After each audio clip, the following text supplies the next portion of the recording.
Lesson 11.1 is talking about parabolas. We've talked about parabolas before, but we're about to get into something called conic sections. So let me move the camera here so you can kind of see.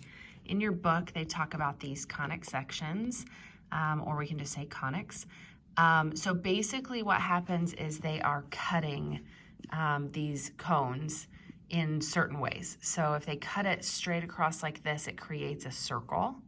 If they cut it kind of at a diagonal, but just through one of them, that creates an ellipse. If they cut it through like this, that creates a parabola because it stops right there.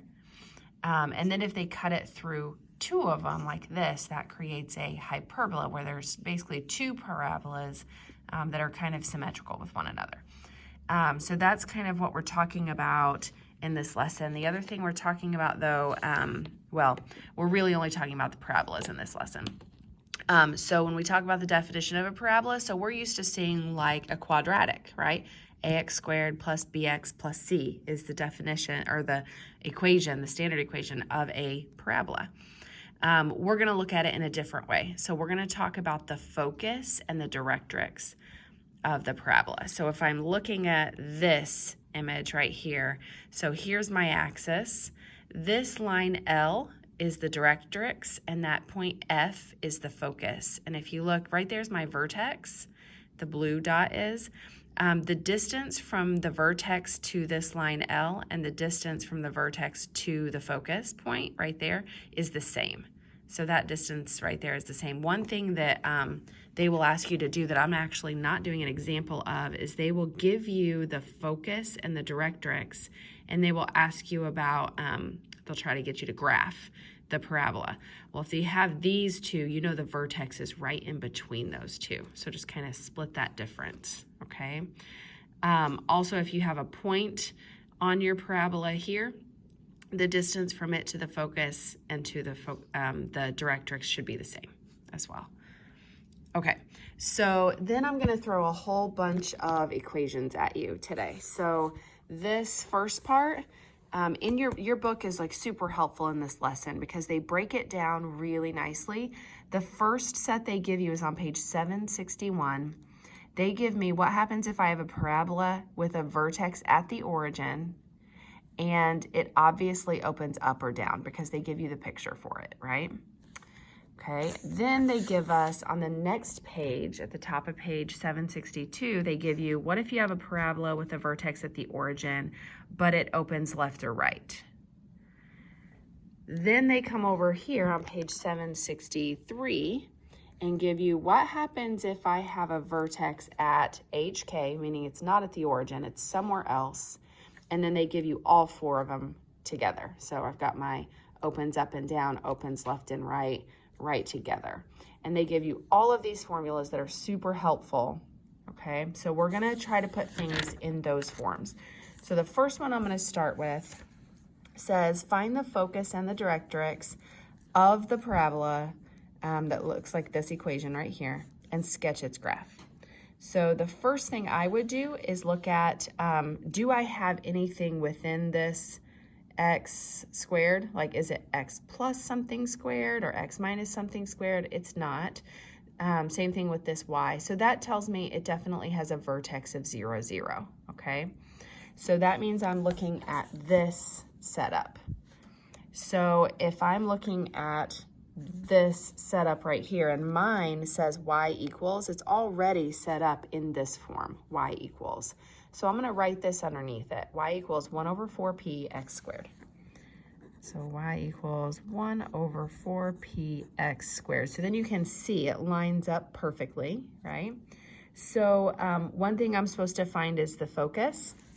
If you look down here, the focus is 0, comma p.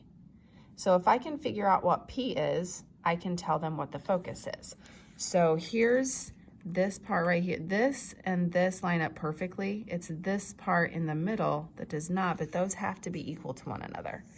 So my negative 1/6, I'm going to do it right here. Negative 1/6 has to equal 1 over 4p. So one way that you could solve this is cross multiply. So I could say, okay, 4p equals, I'm going to put the negative with the 6 over here, so negative 6, which means P equals negative, if I divide this, that'd be 6 over 4 or 3 over 2. So negative 3 over 2 is my P value.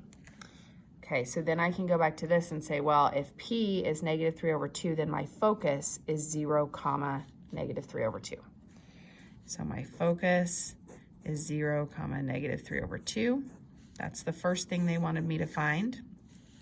They also wanted me to find the directrix. Well, if you look here, the directrix is y equals negative P. So again, I already have it. I just have to change the sign. So the directrix is y equals, in this case, negative P would be positive 3 over 2 this time. So just switch your sign of your P value. Then they want me to sketch this. So let's look back over here. First of all, let me put these two things on the graph. So 0, negative 3 over 2. So if I'm at 0, don't go left to right, down 1.5. It's right there. My directrix is y equals 3 over 2, so I'm going to go up 1.5. And this, I always do it with a dashed line. You can do a solid line if you want. I just like to be able to tell the difference between it and my axis. So I did a dashed line. I could label that line L if I wanted to.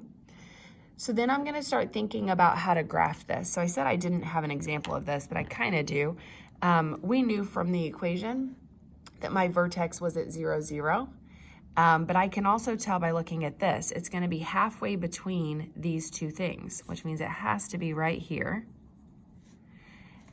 It is also vertically aligned in this case with my focus. The other thing I need though is like, give me some other points. I know from just looking at these pictures and from just basic knowledge that my parabola kind of goes towards my focus point. It goes in that direction. So this one, I already knew because it was negative up here that it was going to open down, but I can also tell that by it's definitely going to go towards my focus point. But I need to know what's going on over here and here. So really what I do is in my head, I kind of come up with a table. Well, I already know 0, 0 is the middle, so that's my line of symmetry. So I'm just going to check 1 and 2 and see what's happening there on my x-axis. Okay, so if I plug 1 in right here, 1 squared is 1 times negative 1/6 is negative 1/6. So 1 comma negative 1/6 is a point. So that's like barely off. The other thing too, it matches up, right? So I can go ahead and put in negative 1 as well. If I plug 2 in right here, 2 squared is 4. So I end up with negative 4/6 or negative 2/3. So negative 2/3 right here. So this would be 2 comma negative 2/3 of the way down would be about right here. So this one's a fairly wide parabola. I could check 3 also if I'm curious. So this would give me 9. 9/6 is the same thing as 3 over 2. So 3 negative 3 over 2 would be negative 1.5. Okay, so this is my parabola. It looks about like this. Again, remember this is a sketch, so it doesn't have to be perfect, but I would for sure get a few points in there so that it is clearer what it should look like. Okay, the second example, they want me to find an equation given that the vertex is at the origin and it opens right and it passes through this point. So the first thing I'm going to do is look in my book, where are those formulas at? So if it's at the origin, then it's either this one or the one on the next page, and it opens right, which means it's the one on the next page. So I'm going to flip over there. Let me get it to where you can actually see it. Okay, there we go. All right, so I'm using this information, and they gave me a point that it passes through. So I'm looking at this setup. This time you notice the focus point has P comma 0 instead of 0 comma P, and the directrix is x equals instead of y equals. That's all because the axes are kind of flipped there. So the thing that I'm going to use is this. I'm going to use this setup for it. I feel like it's a little bit easier than dealing with y squared first, so I'm going to deal with this one. You could use either of these first two. So x equals 1 over 4p y squared. That's what I'm going to use. So the information that they've given me, besides those two things, so I know what equations to use, the other thing they gave me was this point. Well, don't forget that this is an x and a y value. I feel like I often forget that. So then I don't think about, oh, well, I can just solve for p if I just plug those in. So this is going to be 7 equals 1 over 4p times -3 squared. It may have been smarter for me to use the other one, but that's okay. We're going to keep going. All right, so 7 equals, this would be 9. So I'm just going to put that up here. So 9 times 1 over 4p would be 9 over 4p. And then I'm going to just solve from here. So actually, you know what? I'm going to go back a step because this might be easier to just cross multiply. So if I leave this 1 over 4p and I leave this 9 and then just divide by 9, so 7/9 equals 1 over 4p, then I can cross multiply.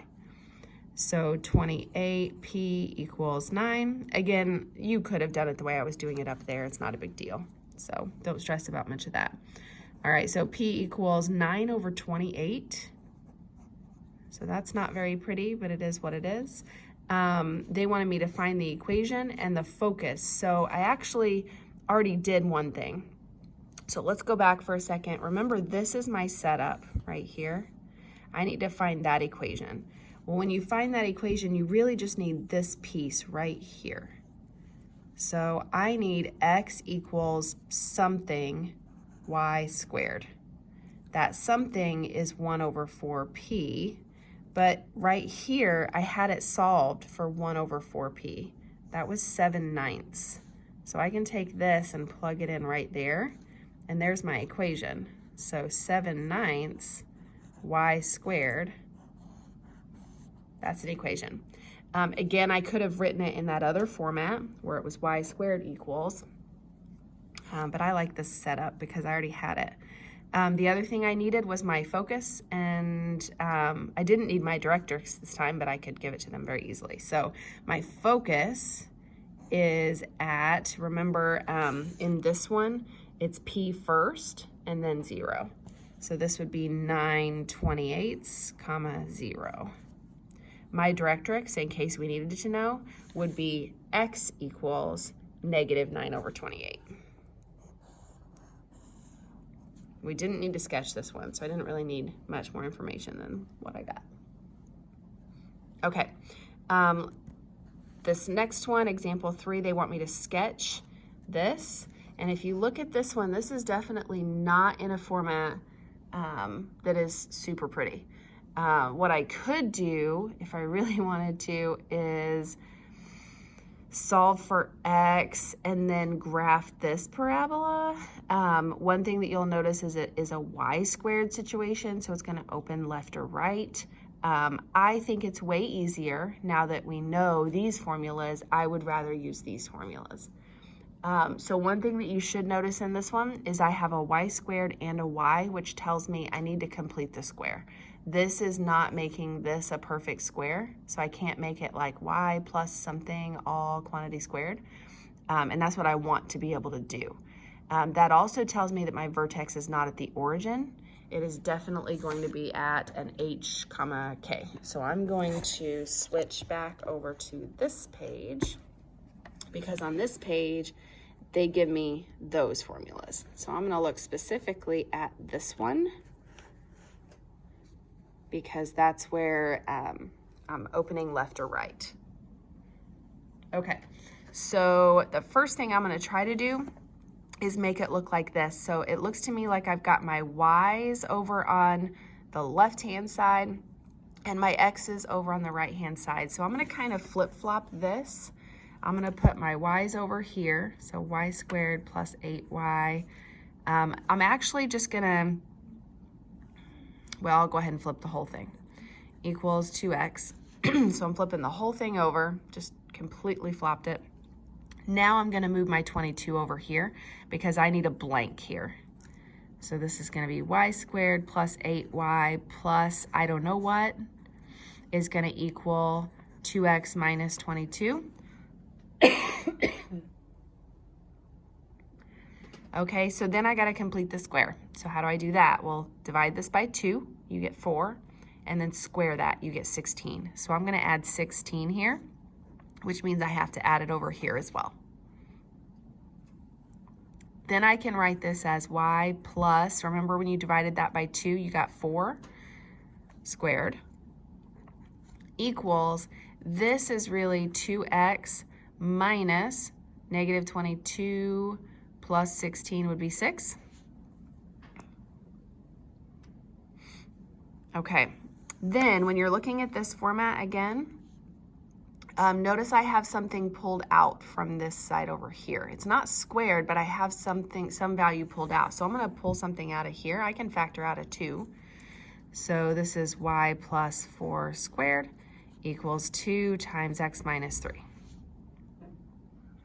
All right, now I'm going to write the format underneath here because I feel like it's a lot easier to see it. So y minus k squared equals 4p x minus h. 4p x minus h. So now I can start pulling information from this. So the first thing I notice is my vertex. So my vertex in this case is going to be my k. Remember, it's hk, but watch your sign on your k right here. So h is 3. K would be negative 4. So I'll put that on the graph in a second. The other thing they gave me right here is that my focus is going to be h plus p, comma k. So my focus is going to be h plus p, comma k. Well, in this case, I need to find what p is, right? Well, these two kind of match up. So my 4p equals 2 in this case, which means p equals 1/2, or 2 over 4. All right, so now that tells me that my focus is my h value, which was 3, plus my p value, which was 1/2, comma, k was negative 4. All right, so that means my focus is 3.5, comma, negative 4. So there's that information, there's that information, all of that's really important. My directrix, so I'll write it right here. My directrix is going to be x equals h minus p. Okay, so what was h again? H was 3. Up here, h was 3. So x equals 3 minus my p value, which was 1/2. So remember, it's this, my vertex is between these two, right? So I'm adding a 1/2 here, subtracting a 1/2 here. That makes sense. So x is going to be at 2.5. That's more information I can put on the graph. Okay, so then let's go back over here and let's start putting in what we have. So I know my vertex is at 3, negative 4. 1, 2, 3, negative 4. Okay, so that's my vertex. My focus is at 1, 2, 3.5, negative 4. So this was really close. Right here's my focus. Okay, and then my directrix is at x equals 1, 2.5. So it's this dashed line right here. Remember, it's x equals that, so that means it's going to be a vertical line. It's intersecting the x-axis.